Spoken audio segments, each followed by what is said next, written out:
Okay, we're going to leave soon. So what your take about this whole project from 19 October to coming to the end of the project?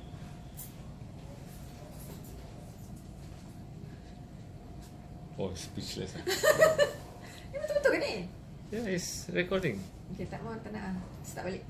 No, just go ahead. Practice lah. I'm very sentimental actually, because it's my very first big project with supporting my husband as his business development manager. First time I'm involved and hands-on in man management, rostering,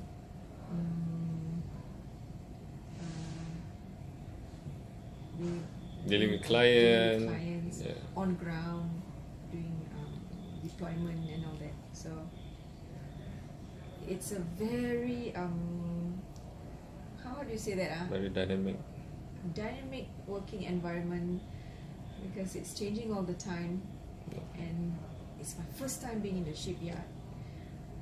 No, my first time too. Yeah. And it's the first very big project that we have. Yeah. 12 men on the morning shift, 12 men on night shift, yeah. And 45 men altogether under our care. From 19 all the way to 5th. Yes. Total of 45 men going in and out. Yeah. First time experiencing duties of about the bomb squad, bomb detection unit. Training. I mean, we call them the bubble team. Yeah. Very enriching. Is it what you call it? Yeah. Experience. Yeah. But not many good company have the capabilities of doing this.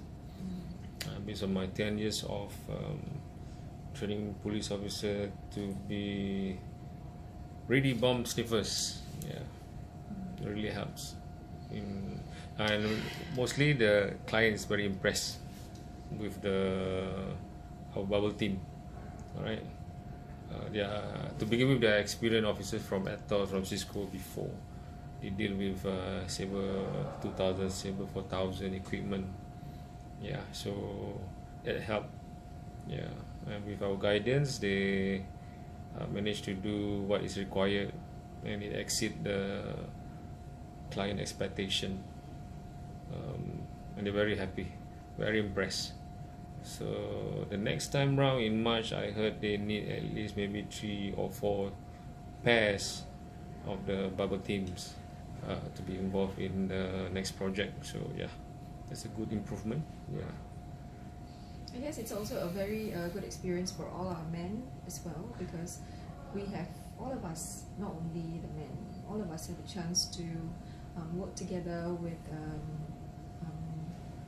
team from not from Singapore, a foreign team actually, Yeah. and see how they work, their work ethics, communication.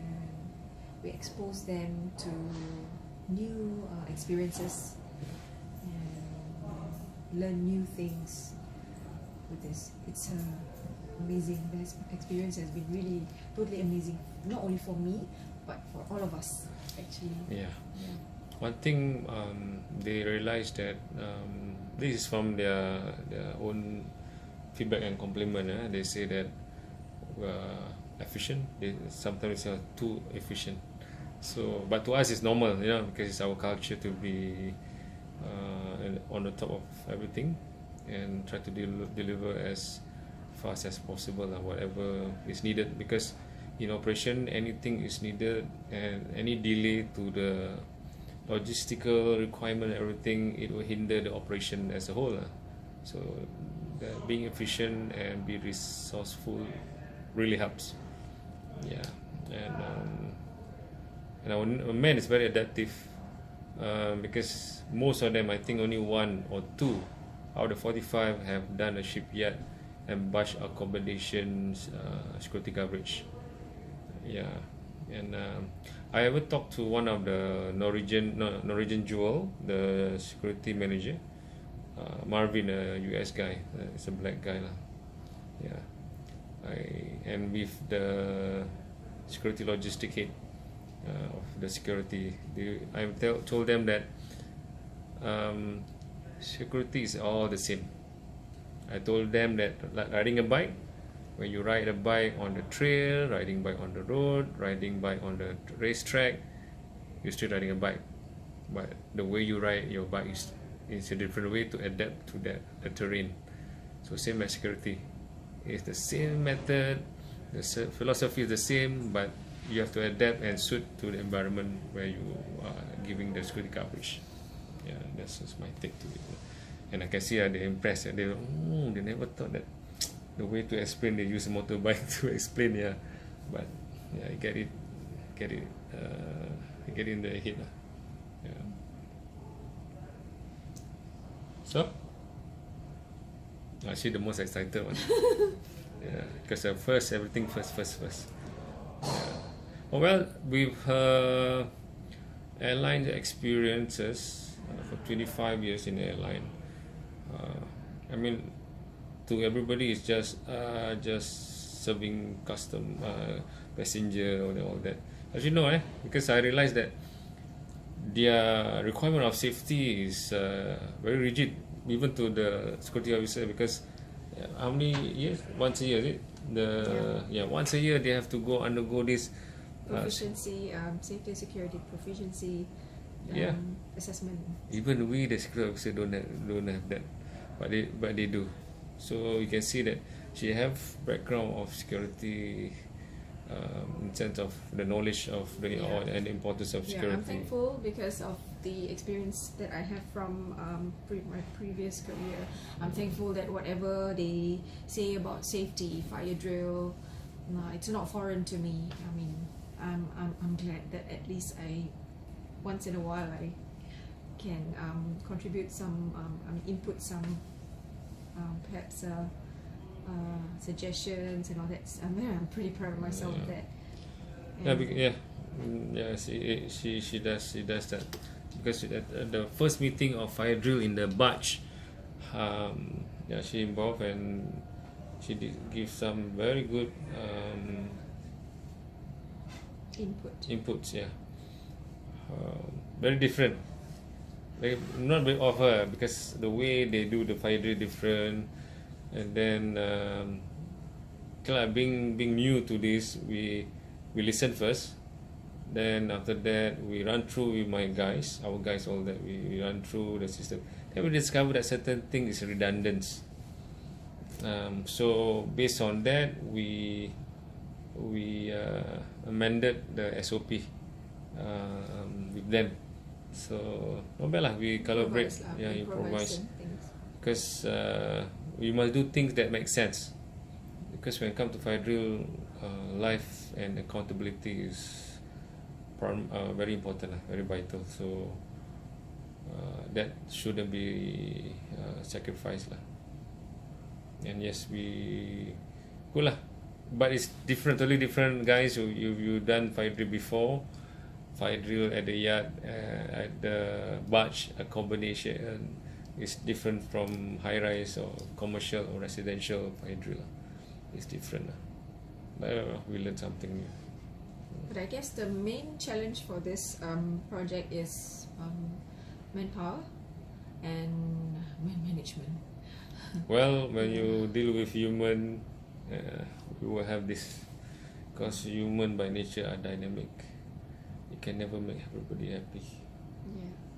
And another thing is the constant changes of requirements from our clients. For example, the number of men we need, the number of days we need to be here. It's constantly changing, and the equipments we need.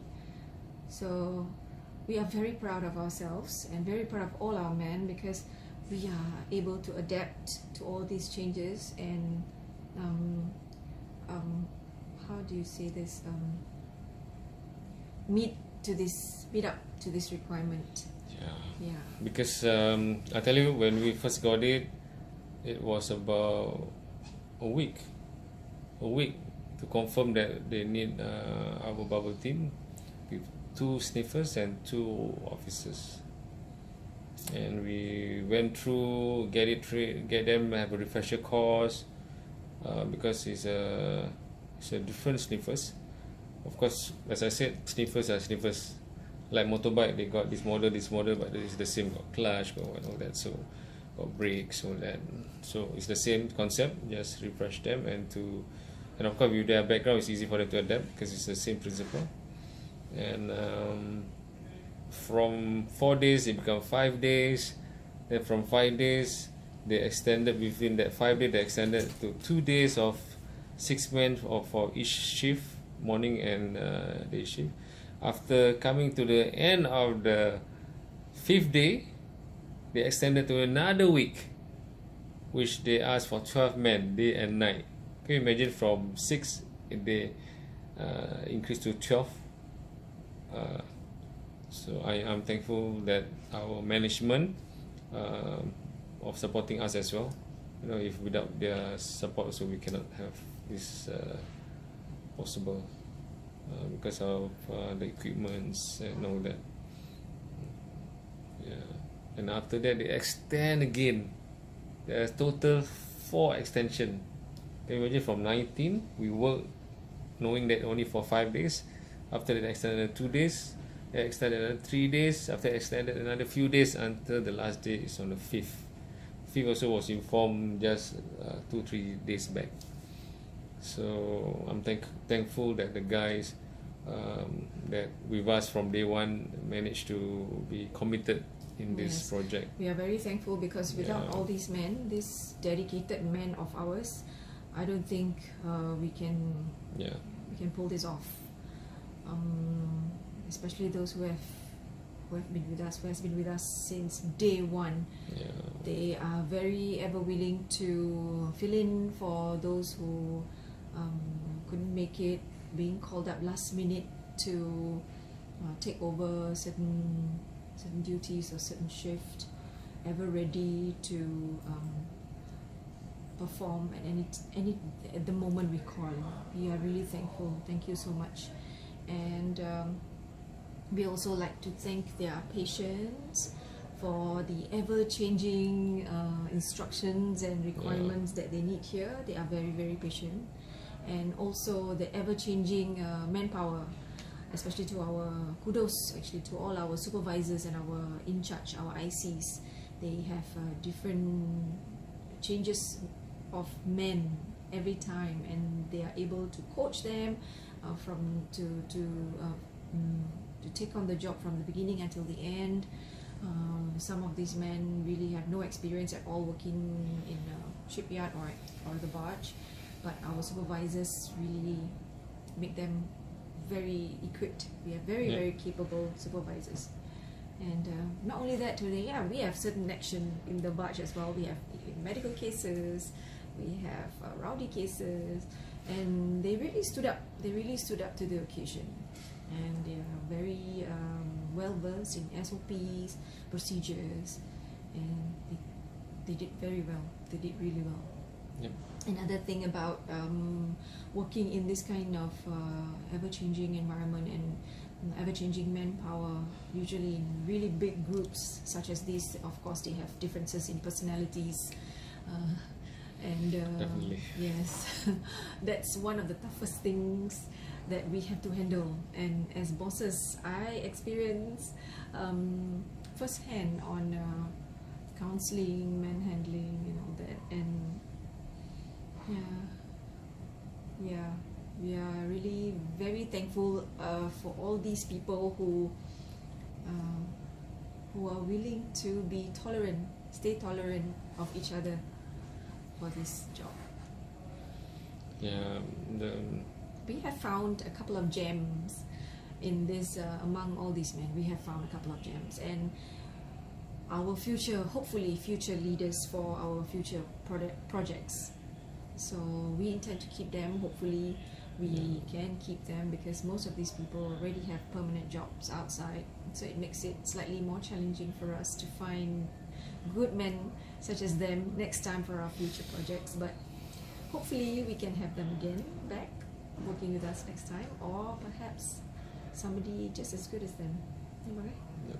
Hopefully, inshallah. Well, I mean, we can never always have what we want. Sometimes we have to settle what we have. So with if the next project they give us a advance notice, even hopefully the not good one, we can make a better one. So with proper training, all that. So yeah. I would also like to thank our family, actually our children, yes. being so understanding. My mom and my dad, you know, who always constantly calling us and telling us that we are always in their du'as. We are very thankful for that. Thank you so much for your patience, understanding, and all your du'as. Thank you so much for keeping us in our prayers, because with all that, I guess that's the reason, part of the reason why our operation this time goes on very smoothly. Alhamdulillah. And I also think that in whatever we do it with, like what my husband always say, we do it with good intentions. When we do things with good intentions, with sincerity, Allah will help us, and inshallah everything will go on smoothly. When we are doing something good, good things will return to us, come back to us in return. My one very short actually. I mean, what I'm going to say is, good intention, the outcome will be good. That's it. If you have bad intention, the outcome will be bad. Thank you, Abang, for teaching me and coaching me and guiding me.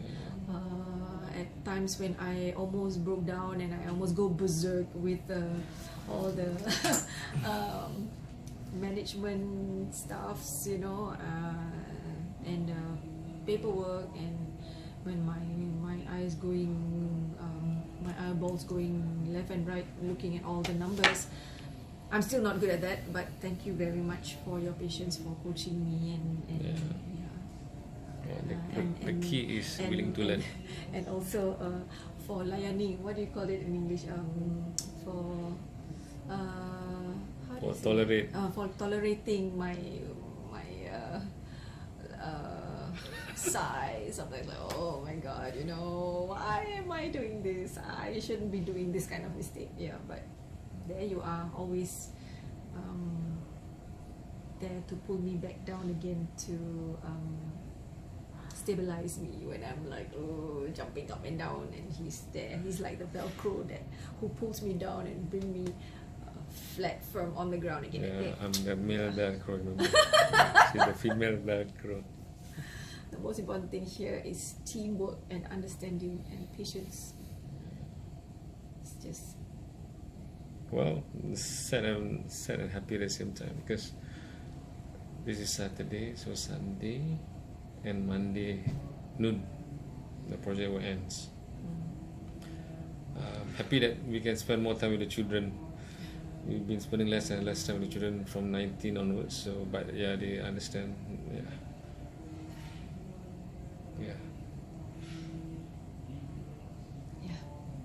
Actually, I was very emotional when I saw the picture when the ship left. The Norwegian Jewel. She didn't leave. They left to the dry dock, and they're floating. Then they went to dock the other side. Yes. They haven't sailed off yet, just yet, because they're scheduled to sail on the 5th, I think, on the 5th, right? So right now they're only floating still. But I was very emotional when it docked off. Is that what you call it? We are not marine guys, so we don't know the terms. But what we heard is they are floating. Then after that, I think after the service they have to test somehow, I guess. So they will just make one turn, then they go to the other barge. So because the dry dock that they were docking is actually for repairs and maintenance.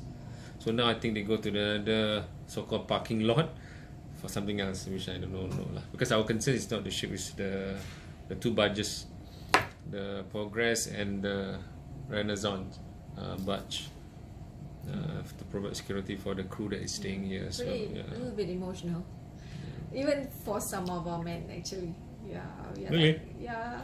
Who? I'm not gonna embarrass anybody Okay. but myself. Alright. So see lah later if we got time, we will interview some of the guys how they feel about it. But I mean, whoever the guys working with us this work period, you realize that there are some very memorable incidences. Example, the phrases like "what." You just see that everybody will laugh. What does this mean? No, what? Then the second one is, because my name is Amin, right? So, what Amin? So one guy who half Russian, half Eurasian, who was working with us, Din his name. So he will always disturb the one who called what? Steven, you listening? This is you, what? Then the one who reply, you don't know what Amin? So yeah. There's two phrases, and the other one is we got one Yoda. Yeah, we've got a Yoda in the team. And the shortest among the group, yeah.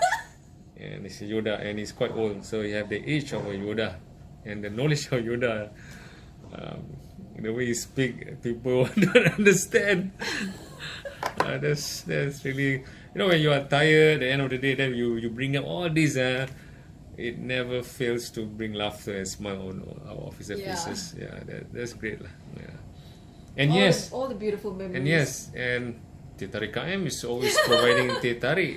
I tried my best. Yeah. If KM wakes up early and not too busy with other things outside, so yeah, I try my best. Okay, since we're talking about Teh Tarik, right? We were surprised our Triton International UK based, so all them are from England, London, all that, UK. They love the tea. Even English always take black tea, right? But this one is Teh Tarik, and they love it. Yeah. Wow, really compliment. First time they taste it, maybe that they being polite, say, oh, very nice, very nice. Yeah. So the second day, when they do you bring your chai? They call it the Teh Tarik chai. Chai, they call it chai. Yeah, so after that, oh no, or then they say, oh my god, they really want it. So maybe we say, okay lah, maybe they being polite again. So after 4th day or 5th day, we finally bring one. Then after that, finally going to taste our chai. Yeah, then she told, hey, we bring the chai. Do you want to taste? When we say that, like a kitten that never eat the whole day, then the end of the day you're giving them the I have my tea. Wow, I tell you, I feel so. We are honored. So honored, right? Yeah, we are honored, and yeah, actually very surprised. And then Hamdan from Absolutely Halal mentioned that they want to bring our Teh Tarik to Manchester. Yeah. So we thought we we were a bit skeptical about it, yeah, because English don't really like Teh Tarik sweet stuff. But I guess we were wrong. We are wrong. We're really wrong. So most probably, even the Barge master. Yeah, he's from Poland.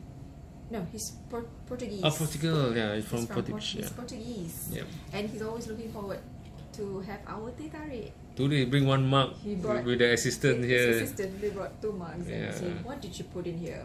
And usually I will ask them, do you treasure your life? Because if I tell you, I'm going to have to kill you. It's a secret recipe. No. Most probably, I don't know, maybe this could be a discovery. Yeah. And even the Marvin, the American, he loves it. Yeah. So this could be a sign that or an indication we need to take Teh Tarik KM out of Singapore. Yeah. I don't know. To the globe. And introduce it to the world. Yeah, to the world. Inshallah. Not to the globe, because I don't believe the globe. Never mind. So to the world. Yeah, inshallah. Yes. We're signing off. So it's just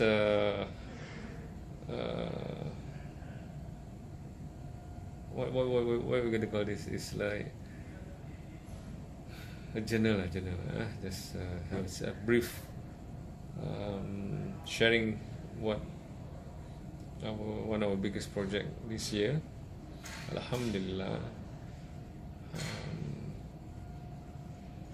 I always tell our family and all my friends who know me close, who know me very well, my up and downs. I always tell them, always believe in submission to Allah's will.